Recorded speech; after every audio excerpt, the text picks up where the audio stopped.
저는 오늘 본문의 말씀을 가지고 맥추감사주의를 지키는 방법, 이런 제목으로 하나님 말씀을 증거하도록 하겠습니다. 오늘은 이 초실절에 대한 이야기입니다.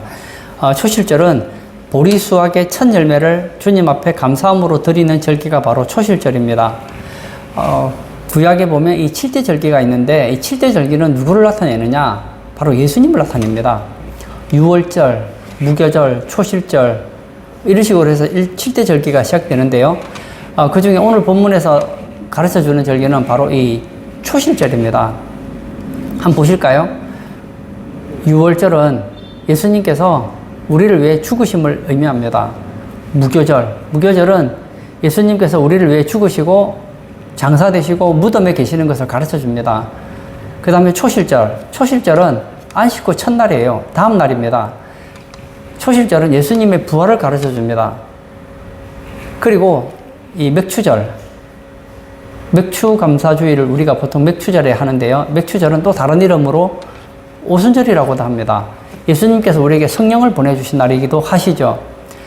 여러분, 이 7대 절기를 통해서 우리는 참 감사할 게 많습니다. 오늘은 맥추감사주일에 저는 이 초실절에 대한 얘기를 좀 하고 싶습니다. 초실절은 우리 영적으로 보자면 예수님이 인간의 모든 죄 문제를 해결하시고 부활하신 것을 가르쳐 줍니다. 예수님께서 부활하신 것처럼 우리도 나중에 부활하게 될 거예요. 우리 성도님들 예수님 믿으십니까? 믿으시면요, 예수님이 부활한 것처럼 우리들도 나중에 주님이 다시 오시면 부활하게 됩니다. 얼마나 감사해요. 근데 오늘 저는 초실절에는 보리수확의 첫 열매를 드린다. 여기서 저는 오늘 맥추감사주의를 지내는 우리들이 배워야 될 교훈이 있다고 봅니다. 그래서 저는 오늘 본문의 말씀을 통해서 맥추감사주의를 지키는 방법 3가지를 좀 살펴보려고 합니다. 첫 번째는 1년 된 흠없는 수양을 번제로 드리라고 하고 있습니다. 12절을 제가 볼까요? 너희가 그 단을 흔드는 날에 1년 되고 흠없는 순양을 여호와께 번제로 드리고, 주님 앞에 초실절을 드리는데 그 단을 흔드는 날에 1년 되고 흠없는 순양을 여호와께 번제로 드려라. 제사를 지낼 때 뭘 드려야 된다는 겁니까? 번제로 드리라고 하고 있습니다. 그것도 그냥 번제가 아니에요. 1년 되고 흠없는 순양입니다. 여기서 핵심은 흠없는 순양이라는 거예요. 흠없다는 거예요. 이것은 무엇을 의미합니까? 우리가 하나님 앞에 절기를 지킬 때 어린 양의 십자가의 은혜를 의지해야 되는 것을 가르쳐 준다는 것입니다. 여기서 흠없다는 단어를 보니까 완전한, 흠없는, 온전한 이런 뜻을 가지고 있습니다. 여러분, 구약의 그 제사장에게 짐승을 가지고 갑니다. 순양을 가지고 갑니다. 그러면 이제 이 제사장이 보죠. 이 순양이 흠이 있는지 없는지를 봅니다. 그리고 흠이 없으면 합격. 그러면 그 순양을 가지고 여호와께 번제를 드리게 되어 있습니다. 여러분, 맥추감사주의를 맞이해서 저는 한번 우리의 신앙 한번 돌아보았으면 좋겠어요. 여러분, 제사장이 이건 흠이 없는 것 같아 하고 패스를 해줘요. 근데 솔직히 한번 우리 생각해 볼까요? 어린 양이 태어났어요. 태어나서부터 지금 1년 동안 흠이 하나도 없는 양이 있을 수 있을까요? 없다는 겁니다. 불꽃 같은 눈으로 찾아보면요, 다 흠이 있어요. 있는데도 불구하고 제사장이 보는 눈으로 볼 때는 이 정도면 괜찮겠구나 하고 넘겨줘서 그렇지, 실제로 흠이 없이 온전하고 완전한 그런 순양은 없다는 겁니다. 이것은 누구를 가르쳐 주느냐? 예수님의 거룩한 희생을 의미해 준다는 겁니다. 예수님은 흠이 없으셨습니다. 예수님은 그의 삶에 어떠한 죄나 어떠한 허물도 없었다는 거예요. 오늘 맥추감사주의를 맞이해서 우리가 주님 앞에 매주마다 예배를 드리고 오늘 맥추감사주의를 지내고 있는데, 맥추감사주의를 지킬 때 우리가 지킬 수 있는 근거가 어디 있는가? 여러분, 우리는 예수의 피를 의지해야 된다는 거예요. 예수님이 십자가의 은혜를 의지하지 않고서는 그 누구도 하나님이 기뻐하는 예배자가 되지 못한다는 겁니다. 사도 바울은 늘 감사합니다. 그 감사하는 이유가 무엇입니까? 예수 그리스도로 말미암아 감사한다고 했습니다. 오늘 맥추감사주의를 맞이해서 저는 우리 성도님들이 예수님 때문에 좀 감사하시기를 바랍니다. 이 세상에는 참 감사할 일이 많죠. 그런데 여러분, 그 감사한 일들의 순위를 따져볼 때 1번을 들라고 하면 우리가 예수 믿는 거예요. 한번 여러분, 우리가 세상을 살아가면서 감사한 게 뭐가 있습니까? 제가 어릴 때 학교를 다닐 때는 보니까요, 공부 잘하는 게 그렇게 부럽더라고요. 내가 다른 사람보다 공부 잘하는 거 감사하죠. 이제 고3이 지났어요. 이제 수능을 칩니다. 그리고 나서 뭐가 필요합니까? 이제 좋은 대학을 가는 것이죠. 그래서 좋은 대학을 갔어요. 얼마나 감사한지. 대학을 나오면 또 취직을 해야 될 거 아닙니까? 좋은 회사에 취직하는 거, 아니면 뭐 사업을 하는 거, 그 사업에 또 성공하고 좋은 직장에서 승진하면 얼마나 감사한지. 그런데 또 직장 생활만 할 수 있나요? 그 다음에 또 뭐가 필요합니까? 이제 또 가정을 이끌어 가야 될 거 아닙니까? 그 좋은 아내, 좋은 남편을 만나서 좋은 가정을 이끌어 가는 거 얼마나 감사합니까? 또 시간이 지났어요. 또 자녀가 필요하죠. 근데 또 자녀가 태어났는데, 이 자녀가 또 건강하게 부모님 말도 잘 듣고, 이렇게 무럭무럭 잘 자라면 또 이게 얼마나 감사한지 모릅니다. 이제 나이가 이제 어느덧 중년 40대, 50대, 60대가 되면 어떻게 됩니까? 이제는 여기저기서 아파오기 시작하죠. 근데 나는 아직까지 아프지도 않아요. 건강해요. 얼마나 감사합니까? 그러다가 결국은 죽겠죠. 여러분, 공부 잘하는 것도 감사하고, 좋은데 취직하는 것도 좋고, 내가 원하는 걸 이루는 것도 좋고, 돈 많이 버는 것도 좋고, 건강한 것도 좋고, 사람들에게 인정받는 것도 좋아요. 그리고 나서 죽었어요. 죽었더니 나를 기다리고 있는 것은 지옥 불못이라고 한번 생각해 보십시오. 여러분, 이 땅에서 아무리 우리가 내가 원하는 걸 다 이룬다고 하더라도 기껏해야지 100년도 이루지 못하고 우리는 죽습니다. 우리가 원하는 소원 100%다 이루는 사람은 그 누구도 없습니다. 여러분, 얼마나 부자가 되면 만족하시겠습니까? 저는 록펠러의 말이 너무너무 와닿았습니다. 록펠러 살아생전에 얼마나 부자였는지 모릅니다. 아마 록펠러보다 더한 부자는 없었다고 해요. 지금도 아마 록펠러의 재산을 이길 사람은 없을 겁니다. 그만큼 거부가 바로 록펠러였습니다. 그런데 이 록펠러가 하루는 기자들에게 질문을 받습니다. 록펠러 씨, 질문이 있습니다. 예, 질문하십시오. 당신은 지금 세계 최고의 부자인데 만족하십니까? 조금만 더 부자가 되었으면 좋겠습니다. 끝이 없다는 거예요. 공부 잘하는 사람은 만족할까요? 공부 잘하면요, 더 잘하고 싶어요. 사람들에게 인정받는 사람은 더 인정받고 싶어요. 여러분, 하나님은 인간에게 영원을 사모하는 마음을 주셨기 때문에 인간이 조그만한 것 같아도요, 인간의 속에서 인간의 그 만족을 채울 수 있는 건 없단 말입니다. 이 땅에서 우리가 아무리 많은 것을 누린다 하더라도 100% 누리지를 못합니다. 다시 말하면 이 땅에서 우리가 누리는 모든 감사의 내용들은 부분적이라는 거예요. 그런데 내 마음의 부족한 부분을 100% 채울 수 있는 것이 있는데 그분이 누구냐? 바로 예수님이라는 거예요. 예수님이 계시면 우리는 천국에서 영원히 행복하고 감사할 수 있다는 거예요. 그러므로 감사의 순위를 매긴다면 예수님 믿는 것보다 더 큰 감사는 없다는 거예요. 우리가 나중에 예수님 믿었으니까 천국에 가겠죠. 요한계시록 5장에 가면 천만만의 천사들이 장로들과 생물들과 천사들이 찬양하는 내용이 나옵니다. 그 찬양의 내용이 뭐냐? 일찍 죽임을 당하신 어린 양의 능력, 부, 지혜, 힘, 존귀, 영광, 이 모든 것을 볼 때 예수님은 찬양받기에 합당하다는 거예요. 한마디로 말하면 천국에서 우리가 감사하는 내용이 많은데 그 중에 하나가 뭐냐? 바로 예수님의 그 희생을 감사하더라는 거예요. 여러분, 예수님 없다면 우리 천국 없는 거예요. 천국 없는 인생은요, 불행한 겁니다. 오늘 예배 참석하신 사랑하는 성도님, 저는 오늘 맥주감사주일을 맞이하여서 예수님을 묵상하시기를 바랍니다. 우리가 이렇게 예배 드릴 수 있는 것, 예수님이 없다면 우리 예배는 헛것이 되고 맙니다. 예수님이 없다면 이 땅에서 성공은 헛것이 되고 맙니다. 예수님이 없다면 우리 죽으면 안 돼요. 죽으면 영원한 고통이 기다리고 있기 때문에 죽으면 안 된단 말입니다. 그러나 우리는 다릅니다. 우리는 이 땅에서 예수님 안에서 하나님의 사랑이 부음받았기 때문에 이 땅에서도 행복합니다. 예수님께서 이런 말씀하셨어요. 회개하라, 천국에 가까이 왔느니라. 예수님 믿으면 이 땅에서 천국의 삶을 살게 된다는 겁니다. 우리 이 땅에서 하나님 나라의 지점의 삶을 살아갈 수 있습니다. 이 땅에서도 예수님 믿으면 내 주 예수 모신 곳 그 어디나 하늘나라.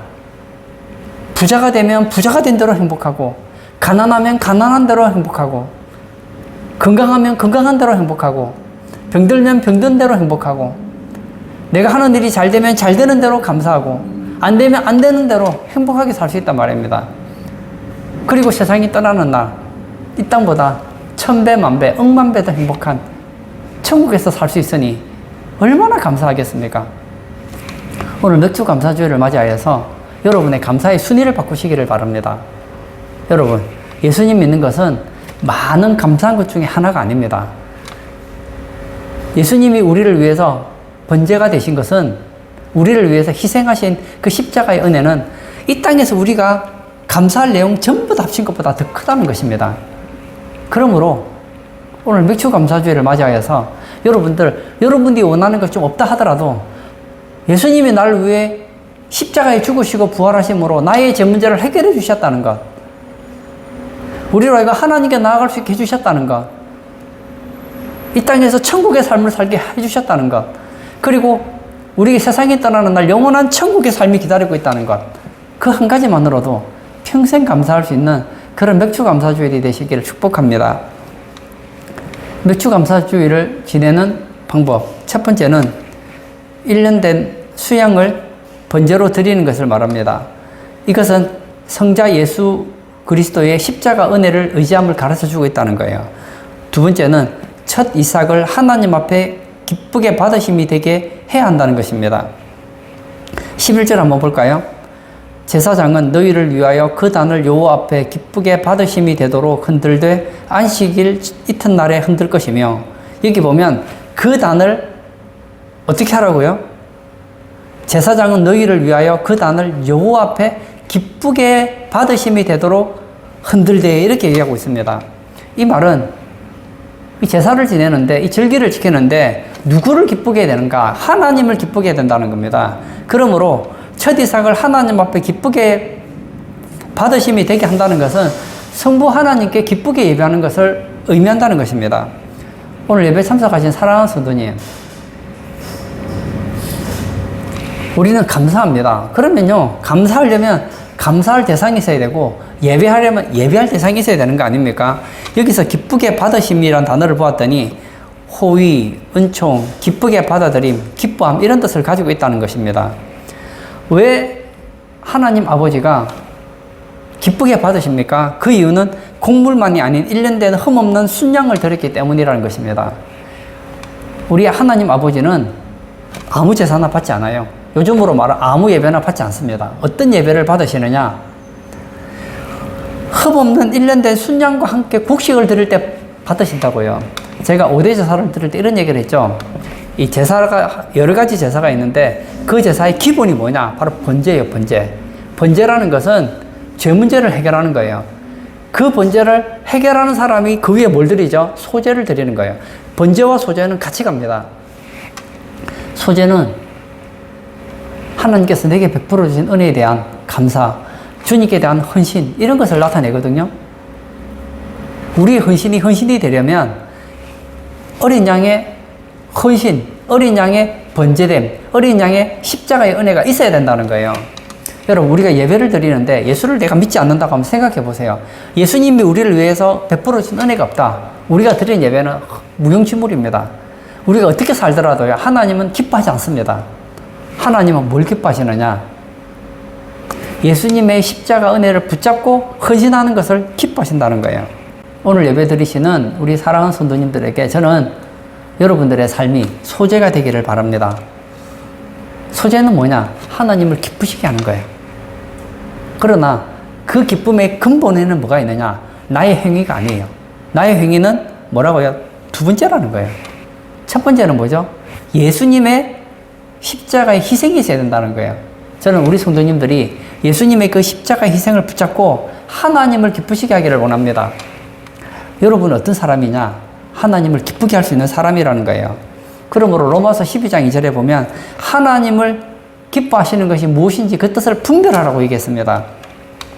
어떤 상황에서도 하나님을 기쁘시게 하고 범사의 주를 기쁘게 하라고 성경은 우리에게 가르쳐주고 있습니다. 이제 우리는 우리의 삶을 통하여서 하나님께 기쁘게 할 수 있는 자격이 주어진 거예요.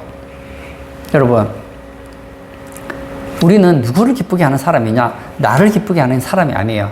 나를 기쁘게 하는 두 번째예요. 첫 번째 내가 기쁘게 해야 될 대상은 하나님이에요. 여러분, 우리가 하나님을 기쁘게 하면 나는 저절로 기뻐져요. 근데 나를 기쁘게 한다고 해서 하나님이 기뻐하느냐? 그건 아니라는 거예요. 저는 처음에 성경을 보면서 정말 이해되지 않는 것이 있었습니다. 범사에 감사하라. 인생을 살다 보면 감사한 일도 있고 감사하지 않은 일도 있는데 범사에 감사하라. 이건 정말 받아들이기가 저는 쉽지가 않더라고요. 그런데 제가 한번 테스트를 해보고 싶었어요. 이 성경 말씀은 거짓말이 아닐 텐데, 그래서 제가 한번 이유 없이 감사를 해봤어요. 어떤 날은 정말 감사한 거예요. 감사했어요. 오늘은 감사하고 싶지가 않은 거예요. 감사를 했어요. 감사하고 싶어도 감사하고, 감사하고 싶지 않아도 감사했어요. 공부를 잘해도 감사했고, 공부를 못해도 감사했고, 시험을 잘 쳐도 감사했고, 시험을 못 쳐도 감사하고, 인간관계가 좋을 때도 감사하고, 인간관계가 나쁠 때도 감사하고, 한번 감사를 계속 해봤어요. 왜냐? 성경은 우리에게 범사에 감사하라고 했으니까, 하나님의 뜻을 기쁘게 분별하여 하나님을 기쁘게 하라고 했으니까. 그래서 제가 하나님을 기쁘게 하려고 막 감사를 막 했어요. 근데 신기한 게 생긴 거예요. 하나님을 기쁘게 하다 보니까 하나님만 기쁜 게 아니더라고요. 제가 기쁜 거예요. 제가 기쁘더라고요. 오늘 예배 참석하신 사랑하는 성도님, 여러분, 나를 기쁘게 하려고 하다 보면 행복해질 것 같지만요, 오히려 더 불행해집니다. 여러분, 인간의 욕심이라는 건 끝이 없기 때문에 그 욕심을 채울 수가 없습니다. 제가 참 최근에 그 아시아 경제신문을 보았는데요. 몇 년 전 신문인데 의정부에서 한 일가족 3명이 사망하는 일이 있었습니다. 이 보았더니 이 아버지가 사업을 했는데 사업이 잘 안 됐던가 봐요. 원래는 사업을 해서 굉장히 잘 살았다고 해요. 근데 사업을 하다가 너무 경기가 어려워서 부채를 많이 졌습니다. 이 아버지가 막 절망에 빠지는 거예요. 빚. 이 부채 때문에 막 스트레스를 너무 받는 거예요. 그래서 생각하기를, 그래, 빚 때문에 더 이상 스트레스 받을 게 뭐 있냐. 목숨을 잃으면 되는 거 아니냐. 죽으면 끝나는 거 아니냐. 그리고 내가 죽으면 내 아내는 어떡하나. 내 자식들은 어떡하나. 그래, 깨끗하게 세상 끝내자. 그리고는 자식만 죽으면 되는데 칼로 아내도 찔러 죽이고 자기 딸도 찔러 죽였어요. 그리고 자기가 자살을 했어요. 아들이 학교 갔다가, 중학생인 아들이 학교 갔다 왔더니 이상한 거예요. 봤더니 막 피가 있는 거예요. 봤더니 가족이 다 죽은 거예요. 자기 빼고는. 그래서 경찰에 신고했더니 온 가족이 그냥 죽은 거예요. 그 상황을 봤더니 이분이 그렇게 빚이 많았다는 거예요. 세상 사람들은 기뻐하는 이유가 간단합니다. 내가 기뻐할 만한 이유가 있어야 기뻐합니다. 이 사람이, 저는 남의 사생활에 대해서는 잘 모르겠지만, 만약 이분이 돈이 많았다, 부채가 없이 돈이 많았더라면 아마 자살하지 않았을 거예요. 근데 여러분, 돈 많은 게 그렇게 꼭 행복한 것만은 아니에요. 저는 우리 조상들이 했던 말들 중에서 참 좋아하는 말이 있습니다. 천석구는 1000가지 걱정이 있고 만석구는 10,000가지 걱정이 있다고 했습니다. 돈이 많으면 또 다른 걱정이 있는 거예요. 하나님께서는 하나님을 사랑하는 자들에게는, 하나님이 기뻐하는 자들에게는 재물에 근심을 더해 주지 않는다고 했습니다. 여러분, 재물에는 뭐가 붙어 있느냐? 근심이 붙어 있습니다. 우리가 생각할 때 돈 많은 사람들은 기뻐할 것 같죠? 한번 가보세요. 돈 많은 사람들은 돈 많은 대로 또 걱정이 많아요. 오늘 우리가 맥주 감사주의를 맞이해서 우리 기쁨의 내용을 확 바꾸기를 바랍니다.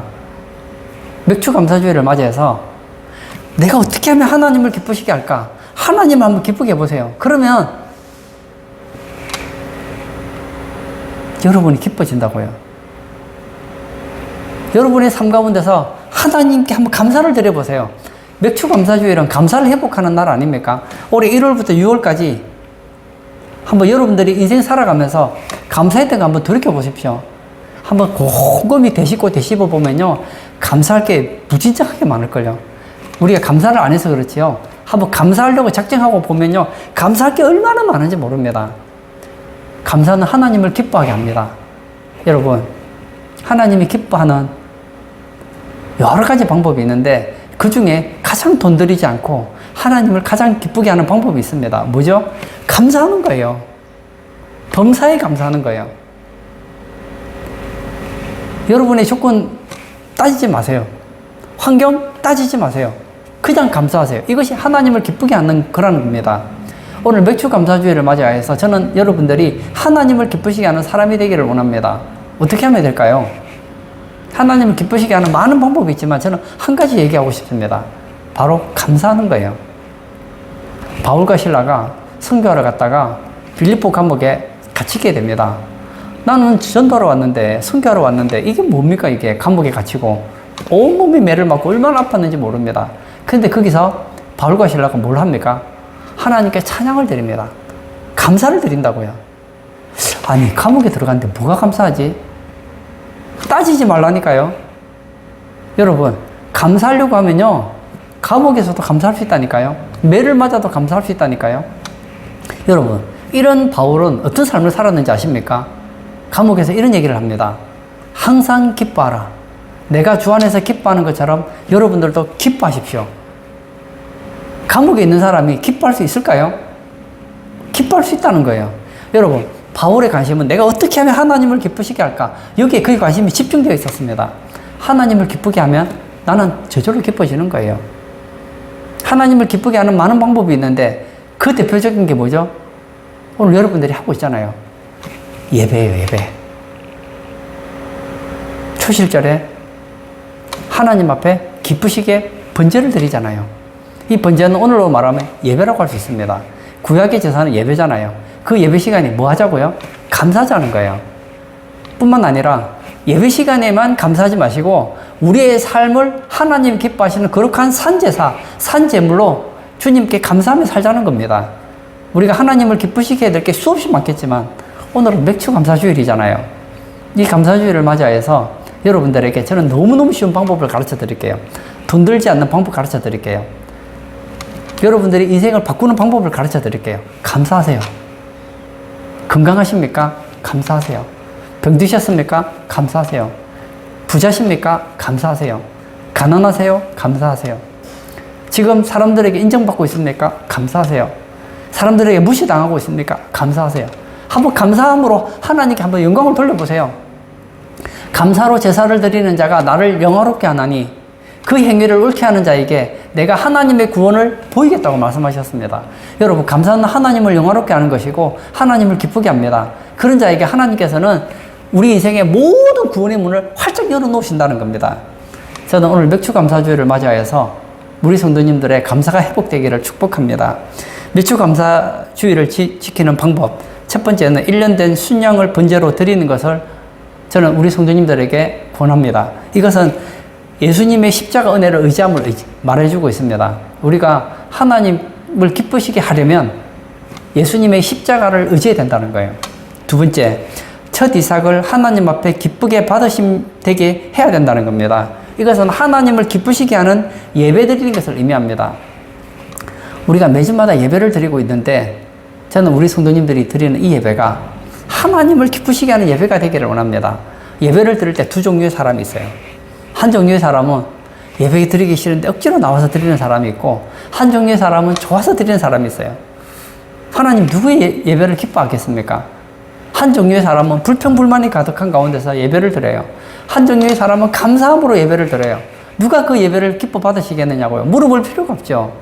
저는 우리 성도님들이 예배하러 올 때마다 예배할 수 있는 것 때문에 감사하고 예배함으로 하나님을 기쁘게 할 수 있는 것 때문에 감사하고 정말 오늘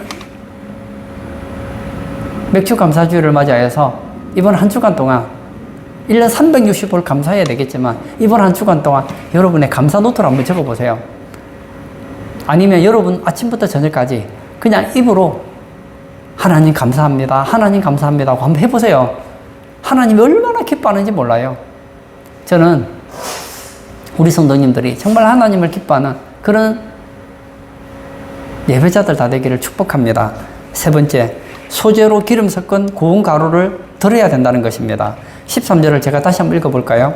그 소재로는 기름 섞은 고운 가루 10분의 2 에바를 여호와께 드려 화제로 삼아 향기로운 냄새가 되게 하고 전제로는 포도주 4분의 1 흰을 쓸 것이며, 여기 앞에 보면 그 소재로는 기름 섞은 고운 가루 10분의 2 에바를 여호와께 드려 이렇게 나와 있습니다. 여기 보면 이 소재가 나옵니다. 이 소재는 곡식을 갈아서 부드럽게 만들어진 가루를 소재 가루라고 하거든요. 이 밀가루 가지고 하나님 앞에 드릴 때 이건 소재예요. 근데 이 소재를 드릴 때는 어떻게 드려야 되느냐?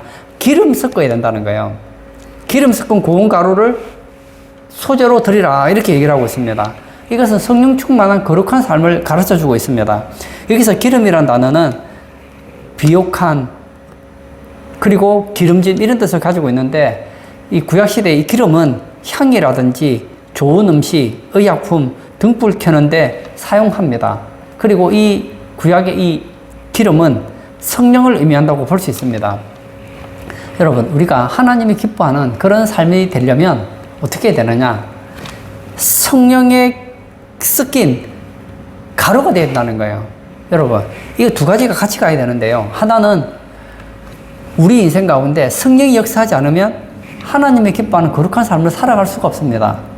두 번째, 우리의 삶이 고운 가루가 되지 않으면 안 된다는 거예요. 여기서 고운 가루라는 것은 하나님 앞에서 내 뜻, 내 의지, 내 견해가 완전히 산산조각 나고 오직 하나님의 뜻만을 내 뜻으로 간직하게 되었을 때에 소재가 된다는 거예요. 그럴 때 우리의 삶이 거룩한 삶이 되고 우리의 헌신이 하나님의 받으심직한 삶이 된다는 겁니다. 여러분, 우리는 어떤 존재냐? 성경은 우리를 양이라고 그럽니다. 양에 대해서는 좋은 이미지도 있고 나쁜 이미지도 있는데, 성경에서는 대체적으로는 나쁜 이미지를 많이 가르쳐 줍니다. 우리는 다 양 같아서 그릇 행하여 각기 제 길로 갔다 그랬습니다. 양의 특징이 뭐죠? 각기 제 길로 가는 거예요. 내 소견이 옳은 대로 사는 거예요. 여러분, 이스라엘 백성들은 누구냐? 양입니다. 양. 근데 그들의 삶을 보면 대체로 보면 자기 소견이 옳은 대로 사는 거예요. 독립된 지정입니다. 내가 살고 싶은 대로 살아가는 거예요. 여러분, 저는 오늘 여러분들에게 분명히 말씀드리고 싶어요. 내 독립된 지정의를 가지고 내가 살고 싶은 대로 살면 어떻게 되느냐? 망합니다. 10편 23편에 보면 이런 얘기가 있죠. 다윗이 내가 사망의 음침한 골짜기로 갈지라도 해를 두려워하지 않을 것은 주께서 나와 함께 하심이라 했습니다. 여기서 사망의 음침한 골짜기로 가는 두 가지 이유가 있습니다. 하나는 목자가 양을 푸른 풀밭, 잔잔한 물가로 인도하기 위해서 지름길로 사망의 음침한 골짜기로 데려갈 때가 있습니다. 이게 하나가 있고요. 또 하나는 어떤 경우냐? 양이 목자에게서 탈출을 해서 자기가 가고 싶은 대로 가는 거예요. 그러면 그 인생은 어떤 인생이 되느냐? 사망의 음침한 골짜기가 되는 거예요. 여러분, 내가 살고 싶은 대로 살아가면요, 그 사람의 인생에 기다리고 있는 것이 있습니다.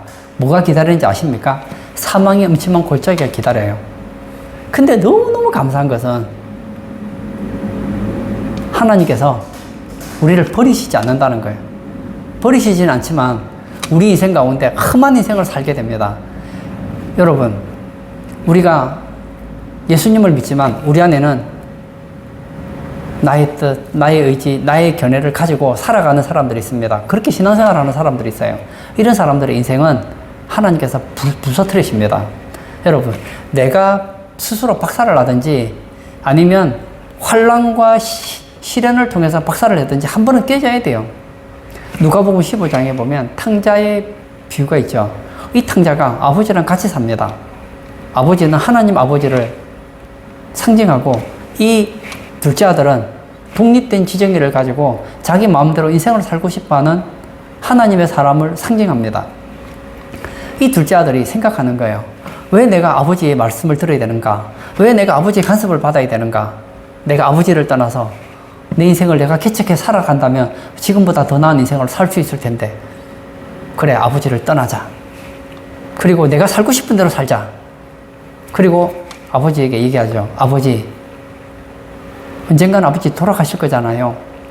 그러면 돌아가시면 유산 주실 텐데 유산을 지금 주세요. 이런 변망덕한 아들이 어디 있습니까? 아버지가 살아있는데 유산을 달라니. 근데 아버지는 알아요. 이 아들은 이미 마음이 떠났기 때문에 붙잡을 수 없다는 걸 알아요. 그래서 유산을 나누어 줍니다. 그 돈을 가지고 이제는 내 생각에 옳은 대로 내가 생각할 때 행복한 방법으로 살려고 그 돈을 가지고 아버지 있으면 또 간섭할지 모르니까 먼 나라에 갑니다. 거기서 이제 내가 살고 싶은 대로 사는 거예요. 허랑방탕하게 살아갑니다. 멋지게 살아갑니다. 재밌게 살아갑니다. 근데 얼마 지나지 않아서 어떻게 되죠? 거지가 돼요. 먹을 것이 없어서 굶어 죽게 됩니다. 그래서 할 수 없이 돼지치는 집에서 돼지치기를 하는데 배가 얼마나 고픈지, 또 주인이 또 먹을 걸 많이 주지도 않아요. 그래서 돼지가 먹는 쥐염 열매를 먹다가 또 야단 맞기도 하고, 야, 내 인생이 무엇인가 하다가 이렇게 얘기하죠. 이에 스스로 돌이켜 이르되 내가 하늘과 아버지께 죄를 지었구나 깨달아요.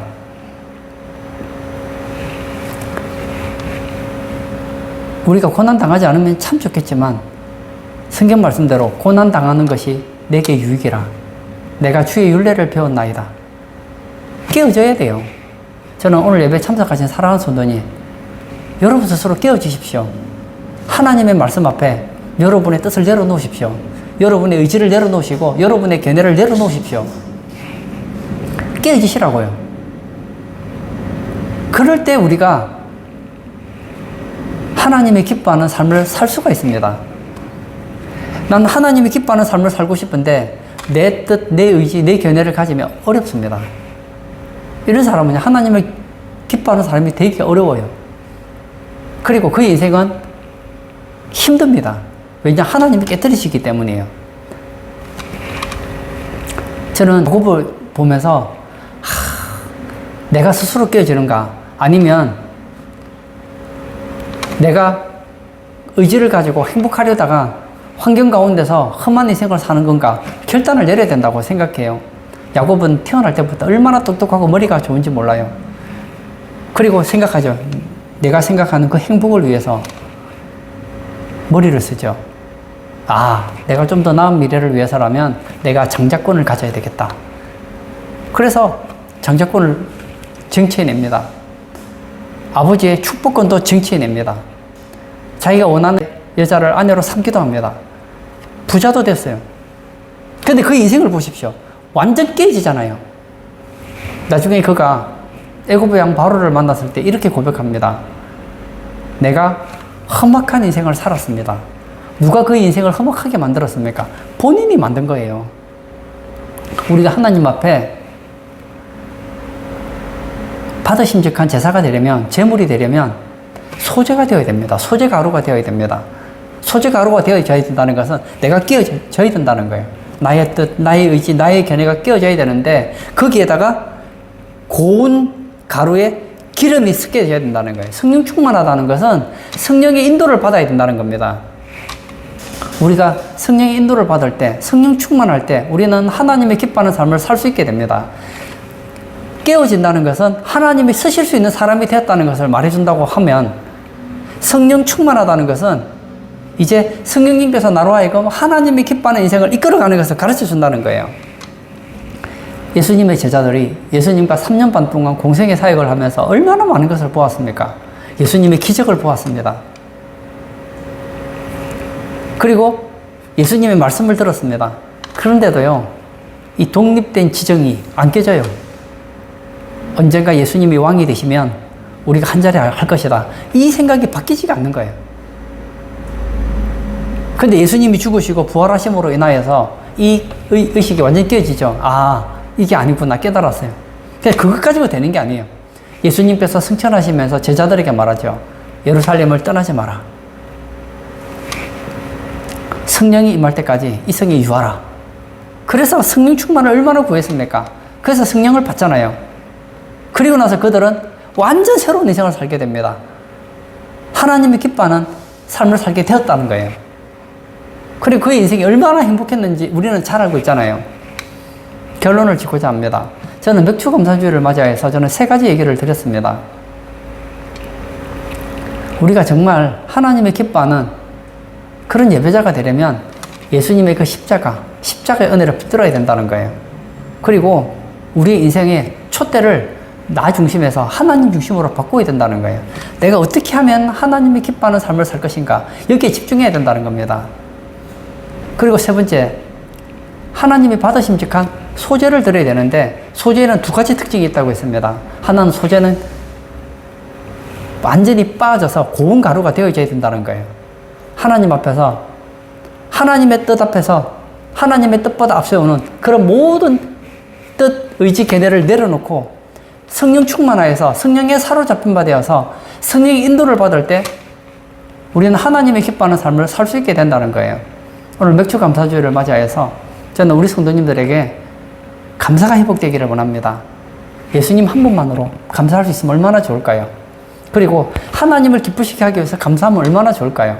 성령 충만한 가운데서 성령이 여러분 안에서 감사의 마음을 넣어줄 때에 감사하는 그런 맥주감사주일이 되고 여러분의 날마다의 삶이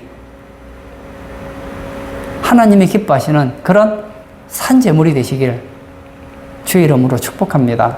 이 시간 한번 같이 기도하기를 원합니다. 저는 맥주감사주일을 맞이해서 감사에 대한 얘기를 나누었습니다. 여러분, 하나님을 기쁘시게 하고 싶으십니까? 내가 하나님의 뜻을 안다면 하나님을 기쁘시게 할 텐데 제가 가장 쉬운 방법을 가르쳐 드릴게요. 감사하십시오. 이웃, 이하를 따지지 마세요. 그냥 감사하세요. 감사하면 돼요. 그리고 여러분이 감사하지 못하는 가장 큰 이유가 무엇인지 아십니까? 하나님은 여러분들에게 범사에 감사할 수 있다고 말하는데 왜 우리는 감사하지 않는지 아십니까? 내 뜻이 있기 때문입니다. 내가 생각하는 의지가 있기 때문입니다. 하나님이 생각하는 것보다 나를 생각하는 것이 더 많아질 때 우리는 감사하기 어려워집니다. 그러므로 이 시간 기도할 때 주님, 내가 생각하는 감사 포기하겠습니다. 내가 생각하는 하나님을 영화롭게 하는 삶 포기하겠습니다. 성경이 말하는 대로 하나님의 말씀하시면 내가 이해가 되지 않더라도 내 뜻과 내 의지를 내려놓습니다. 그래야 해서 날마다의 나의 삶이 주님이 기뻐하는 그런 감사의 삶이 되게 해달라고 우리 자유롭게 개인 기도하도록 하겠습니다.